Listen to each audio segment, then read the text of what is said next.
sort of take my emotions out, right? And said, "Oh, you know what? I'm booking on these B5s today. I've got 52 dials and I've got 4 appointments." And I'm like, you know what? I'm right in line with what the numbers say I should be, right? Yep. So I just want everybody to go through this exercise. And if you don't know these numbers, I encourage you to write them down, take a screenshot. But I want you to understand this. So if you're working B5 leads, like when I first started out, it was B3 through B5s, because here's what I knew about bonus leads, Val.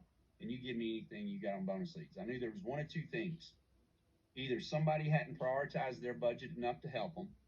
That's a good mindset to have if you're a personal producer. Or number two, nobody had gotten in touch with them. That's some good stuff. If you can get your mind eliminated to that, that's all B leads are. Somebody that met with them before didn't prioritize their budget enough to help them. Or number two, they hadn't got a hold of them yet. So I knew I could prioritize their budget enough to help them, and I knew I was going to call and get a hold of them. You know what I mean? So I'm just letting you know that was the key, calling and getting in touch with them. So I'd start my dials at 8:30 in the morning, and I'd go and I'd call as late as 9:30 at night. Some people are like, "Oh, that doesn't work," and I'm like, "Yes, it does. It's the reason we were so profitable. It's the reason we could call B3, B4, B5 leads and get a hold of them when nobody else would." Also, Val, if you're calling on leads, trick question for you, and we'll see if you can get this. If you're calling on leads, who's the first people you get in touch with? If you're calling on leads, who's the first people you get in touch with? Especially bonus leads. Is it people that aren't working? I don't know. Right? Oh, ding, ding, ding, ding, ding. You are so good. I know you're probably sweating over there. You're like, Chris. No, I'm good. Hey, I'm not very good. They're not working. A lot of times they're either disabled or sick and old. And so when people are calling on bonus leads, the first three things that an agent will say, "Oh, I'm getting sick, old, disabled people." Well, number one, I want you to know that's a huge blessing that you are, because you should be helping them, right? Yeah. Right. In other words, who needs it more? Every one of those people do. And then some people say, "Well, Chris, I never get anybody that's healthy and then qualify for Term Life Express." And it's like, well, you have to call those people more, because what are those people doing, Val? Oh, they're at work and they're not picking up their phone. Right. They're at work. And so you will get a hold of them at 4, 5, 6, 7, 8, 9, 9:30. Local time to them. Right? I just want you guys to know that's when I found out that people would answer. And I would call a lot of B3, B4, and B5s, and they would say, "Man, I'm so glad you called. Nobody's gotten in touch with me yet." And it would blow me away that I'd be talking to a B5 lead that nobody had talked to yet. But it was weird. I'd get a hold of them at 8:45 p.m. at night, and they're like, "Yeah, I work a lot during the day. I can't ever answer my phone. I get the kids when I'm off, and usually this time of night is about the only time I can even talk." And so what I want you to know, encourage you, if you're wanting to really resolve your leads, be open to that. I was doing an exercise with a new agent the other day, and I played a game with myself. I'd start my dials at 8:30 a.m. in the morning. By noon, I wanted to eliminate 60% of them.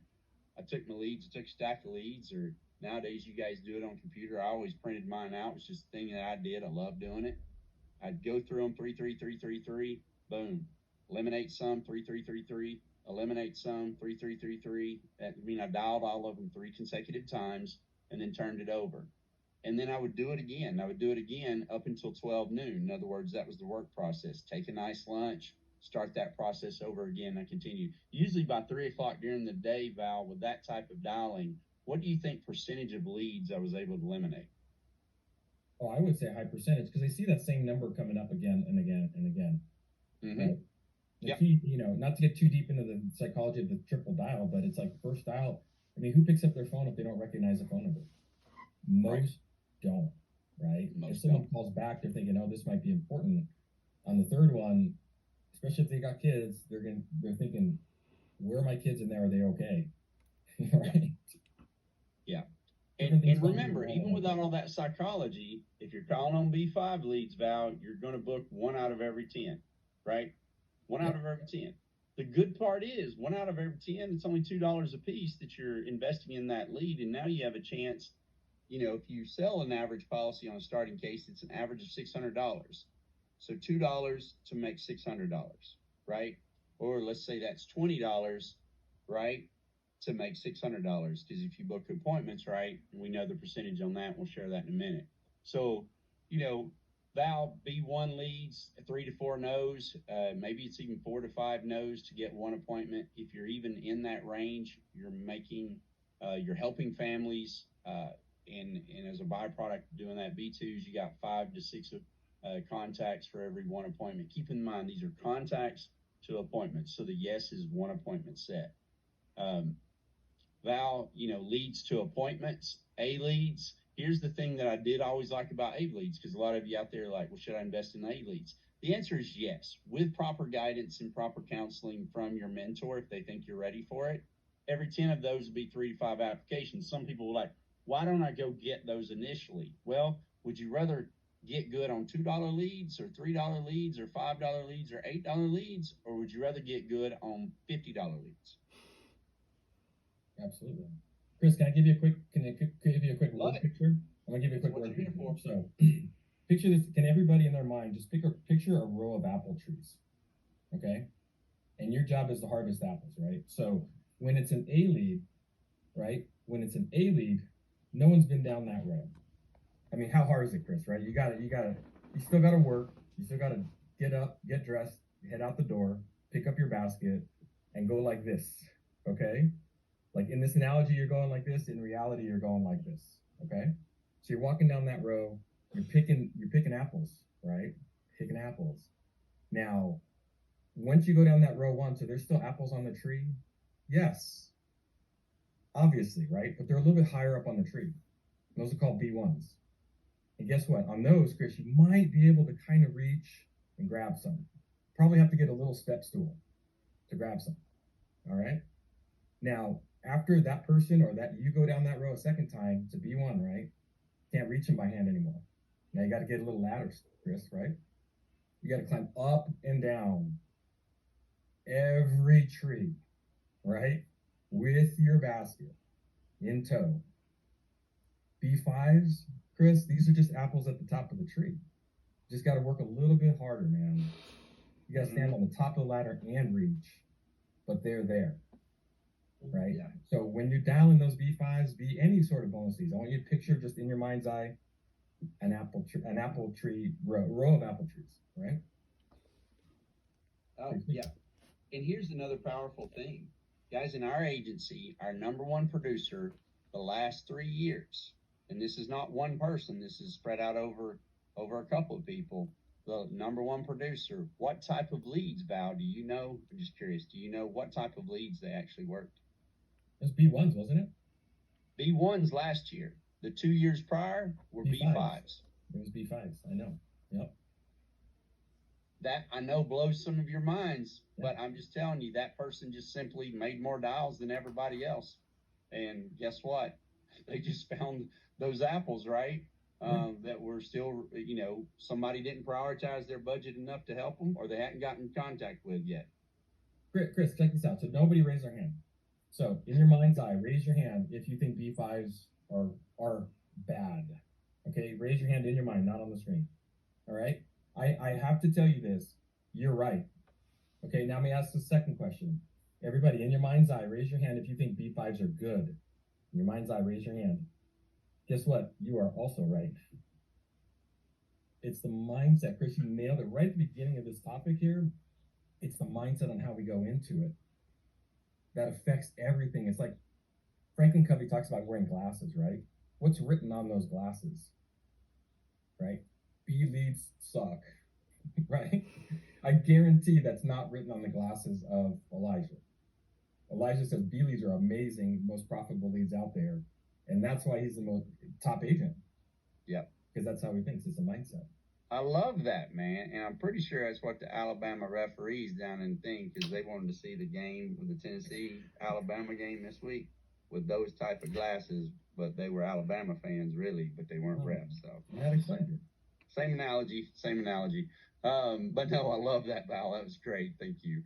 A leads 10 equals 3 to 5 applications with the proper training. You want to make sure you're going to get in that. Let's just go through B1s. Every 20 of those, you should expect 2 to 4 applications. Do the math, right, Val? The math is through the roof, investment to profitability. Now, your fiduciary responsibility is getting a hold of the clients and getting a proper, right, Val? Yes or a no. Resolution. Right? Yes or no. Resolve those leads.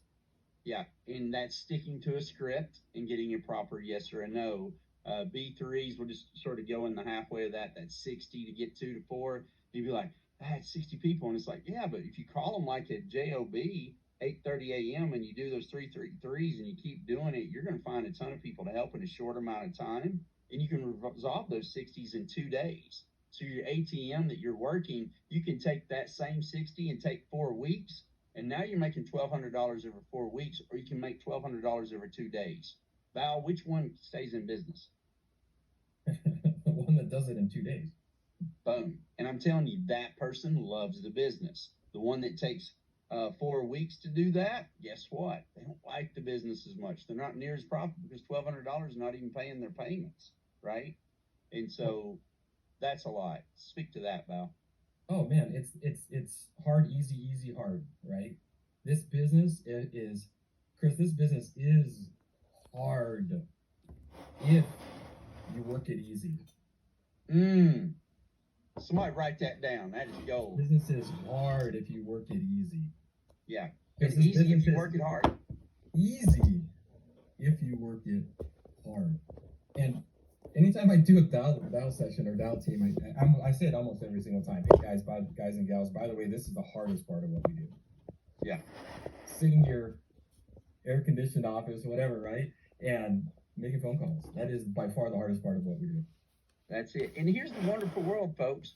So B5 leads, every 100 of those, if you went through every 100 and just did exactly what you need to do, you'll average at least 2 to 4 applications. That's not including in the world of FIFs. If you talk to everybody you speak to, right, Val, about FIFs and that, I'm predicting you're probably going to set 10 FIFs out of every 100 of those beyond the 2 to 4 applications. You have more opportunities on B5s to do FIFs because more people are going to tell you no.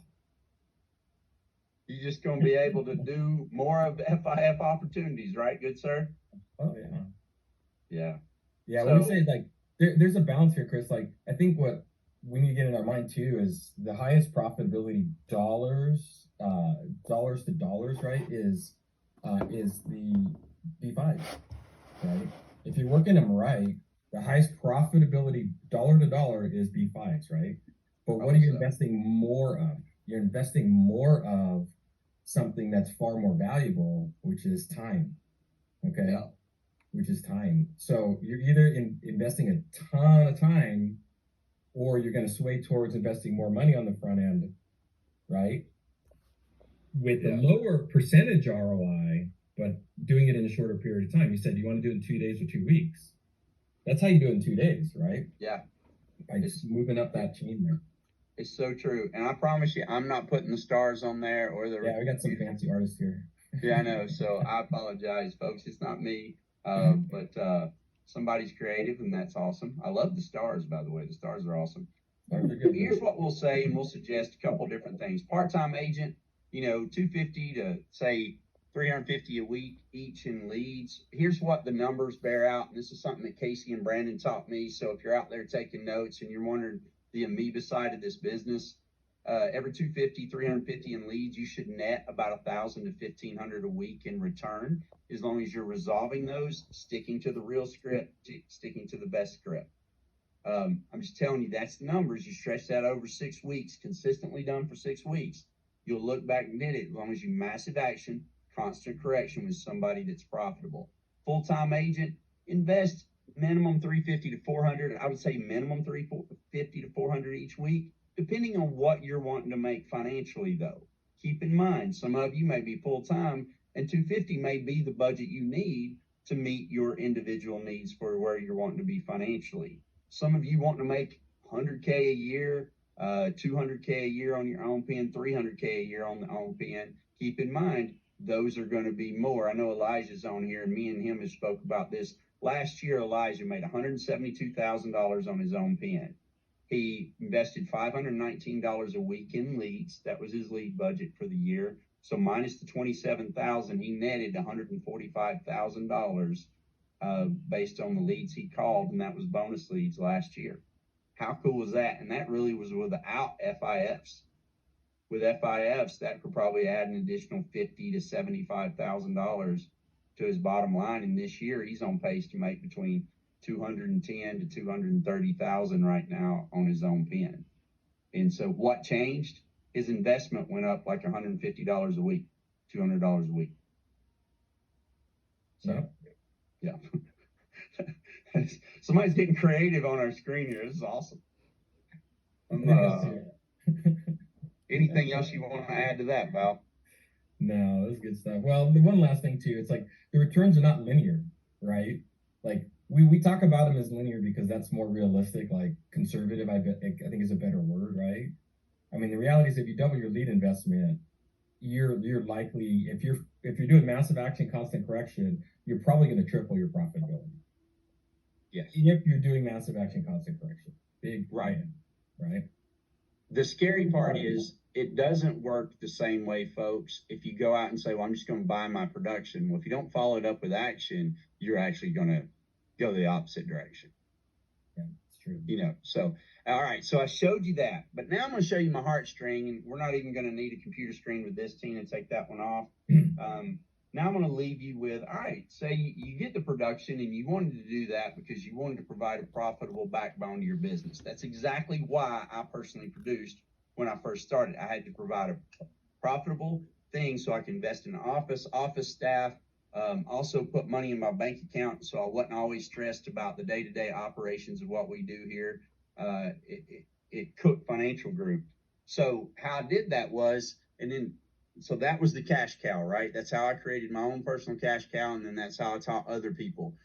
But the big thing I want to do was build a business here. Here's the metrics in building. It works the same. You need 10 interviews a week plus to hire 1.5 people a week. You need 10, write this down, folks. If you ever want to be an agency owner, write this down. You need 10 licensed, contracted, ready to writes is the terminology now. I actually like that, Val. I think they finally nailed what that should be called. 10 ready to writes to be growing a business. If you have less than 10 ready writes in a month, you're probably not growing a business. And you're like, that's a big number. How do I do that on my own? Well, you hire Devontae Hooker, and you're like, Devontae, do you want to build a business? Devontae says, yeah, I want to build a business. And I was like, Devontae, I also want to build a business. And then you hire your buddy Val. You call him. He's working a job, but you're like, hey, dude, what are you doing? Hey, Val, do you want to build a business? Val says, yeah, I want to build a business. Well, me, my buddy Devontae, and my buddy Val are all now doing 10 interviews a week. That's how many, folks? 30. What's 30 times 1.5? Or no, I guess that's not right. So every 10 of those, I'm averaging hiring 1.5 people, right, to get to my ready to writes. That's 4.5 now that I'm adding a week. 4 times 4.5, now that's how I get above my 10, and that's how my agency starts to explode. So here's the numbers. Every 10 interviews, you'll hire about 1.5 people. These are the numbers throughout our entire agency. And I love it when people say, I'm great at interviewing. And I'm like, I don't know if I'm great or if I'm bad at it. I just know every 10, I'll get 1.5. And pretty much everybody across the board is like this, right? So the next component is now you need 10 ready to writes to be starting to grow a business per month. 10 ready to writes on your board, not 10 people you put into licensing. That's almost like an appointment that, you say you booked, but you didn't sit on, right?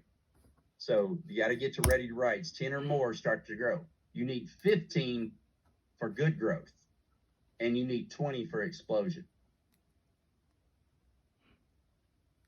That's what you need. But it starts with you.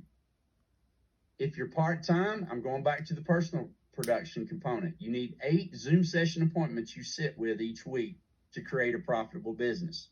What did I say, team?